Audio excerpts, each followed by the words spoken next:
মধ্যরাতে ঢাকা বিশ্ববিদ্যালয় কুয়েত মৈত্রী হলের মেয়ে শিক্ষার্থীদের বিক্ষোভ দর্শক সরাসরি যুক্ত হয়েছে আমি আল মামুন নিউজ ট্রায়ালের সঙ্গে থেকে আপনাদের জানানোর চেষ্টা করছি এই মুহূর্তে আমরা যে জায়গাটি দাঁড়িয়ে রয়েছি ঢাকা বিশ্ববিদ্যালয় কুয়েত মৈত্রী হল। আপনাদের যদি এই কিছুক্ষণ আগ নাগাদ কিন্তু এই জায়গাটিতে মেয়ে শিক্ষার্থীরা একত্রে জড়ো হয়েছেন। আপনাদের জানিয়ে রাখি তারা আসলে যে বিষয়টি এখানে তুলে ধরেছেন বিভিন্ন দিন গত কয়েকদিন ধরে কুয়েত মৈত্রী হলের শিক্ষার্থীদের আসলে যে পানির সমস্যা, সেই পানির সমস্যার কারণে কিন্তু আসলে পানিবাহিত রোগ হচ্ছে। ইতিমধ্যে যেমনটি অভিযোগ তারা দায়ের করছেন, এই পানিবাহিত রোগের কারণে আসলে দুজন শিক্ষার্থী গত মঙ্গলবার অর্থাৎ বৃহস্পতিবার 2 দিন আগ নাগাদ কিন্তু তারা আসলে অসুস্থ হয় এবং তারা এই যে অসুস্থ হওয়ার পর তাদের যে টেস্ট করা হয় এবং তারা এই 2 জন শিক্ষার্থী ফেসবুকে পোস্ট দেয়। কিন্তু এই পোস্ট যাওয়ার পর যেমনটি অভিযোগ জানাচ্ছেন এখানে তারা বিক্ষোভরত শিক্ষার্থীরা যেমনটি জানিয়েছেন, তারা বলছেন যে এই বিষয়টি উত্তমত এই পোস্টকে কেন্দ্র করে হল সংসদে যারা নির্বাচিত হয়েছে তারা পোস্ট ডিলিট করার জন্য বারংবার তাদেরকে বলেছেন, কিন্তু শিক্ষার্থীরা পোস্ট ডিলিট করেনি। এতে আসলে তাদের নানাভাবে চাপ দেওয়া হয়েছে এমনটি তারা অভিযোগ তুলেছেন। দর্শক এখন পর্যন্ত ইতিমধ্যে কিন্তু এই অভিযোগ যে তুলে ধরেছেন শিক্ষার্থীরা সেটি তারা বলছেন এবং পাশাপাশি তারা যেমনটি জানাচ্ছেন আমাদের যে এই পানিবাহিত রোগের কারণে 2 জন শিক্ষার্থী অসুস্থ হয়েছেন, পাশাপাশি তারা ইতিমধ্যে ট্রিটমেন্ট নিয়েছেন। এই যে পানি সংকট বা সমস্যা এই সমস্যা ঠিক সমাধানে এখন পর্যন্ত তারা প্রশাসনের কোনো সহায়তা পায়নি এবং পাশাপাশি তারা কিন্তু ডাকসুর যারা নির্বাচিত প্রতিনিধি রয়েছে তারাও কিন্তু ইতিমধ্যে তাদেরকে সহযোগিতা করেনি। ঠিক আমি যেমনটি জানার চেষ্টা করছি দর্শক, ইতিমধ্যে কিন্তু কিছুক্ষণ আগে না কিন্তু ডাকসুর যে সদস্য রয়েছেন সর্বমিত্র চাকমা তিনিও এসেছেন।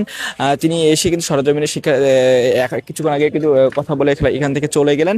পাশাপাশি আপনাদের জানিয়ে রাখতে চাই দর্শক, এই যে সমস্যাটা দীর্ঘদিন ধরে ঢাকা শহরের যে এই পানিবাহিত রোগের একটি বিশাল সমস্যা রয়েছে, সেই সমস্যা সমাধানে এখন পর্যন্ত যে উদ্যোগ আসলে সেটি কিন্তু বিরাজমান না। ঠিক তার প্রেক্ষাপটে কিন্তু ঢাকা বিশ্ববিদ্যালয়ে এক মেয়েদের হল রয়েছে, ঢাকা বাংলাদেশ কুয়েত মৈত্রী হল ঢাকা বিশ্ববিদ্যালয়, সেই হলের শিক্ষার্থীরা তারা আসলে জড়ো হয়েছেন।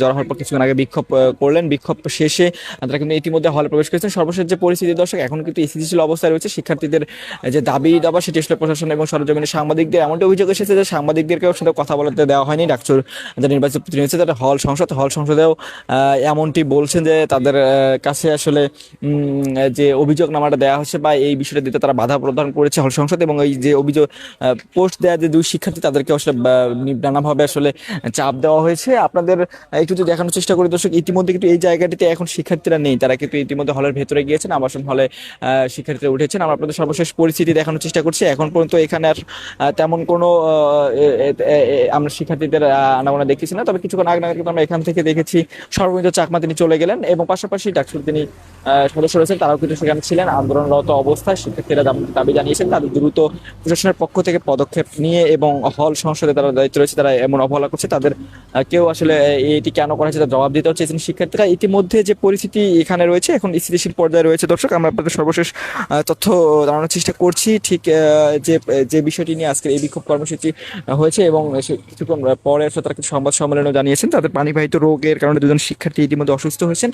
পাশাপাশি এই 2 জন শিক্ষার্থী কিন্তু তারা ফেসবুকে পোস্ট দিয়েছেন, এই পোস্টকে কিন্তু ডিলিট করার জন্য তাদেরকে চাপ প্রদান করা হয়েছে এমনটি তারা অভিযোগ করেছেন এবং সেই অভিযোগকে তুলে ধরেছেন ডাকসুর ডাকসুর যে হল সংসদ নির্বাচিত যারা প্রতিনিধি আছে তাদের বিরুদ্ধে। তারা তাদেরকে শিক্ষার্থীদের 2 জন শিক্ষার্থী তাদেরকে কিন্তু চাপ দেওয়ার চেষ্টা করছে, তাদের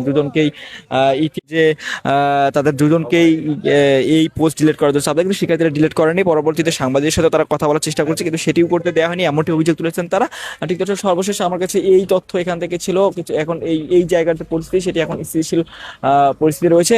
এখন শিক্ষার্থীরা এই যে অভিযোগটি তুলেছে তাদের পানিবাহিত রোগ হচ্ছে, পানির সমস্যার সমাধানে প্রশাসন এবং ডাকসু হল সংসদ দ্বারা নির্বাচিত হয়ে তাদেরকে উদ্যোগ নেওয়ার জন্য। দর্শক, এই ছিল সর্বশেষ আমার কিছু তথ্য। এতক্ষণ শুনছিলাম আমি আল মাহমুদ। সকল তথ্য সবার আগে থেকে নিউজ চ্যানেলে যুক্ত থাকুন।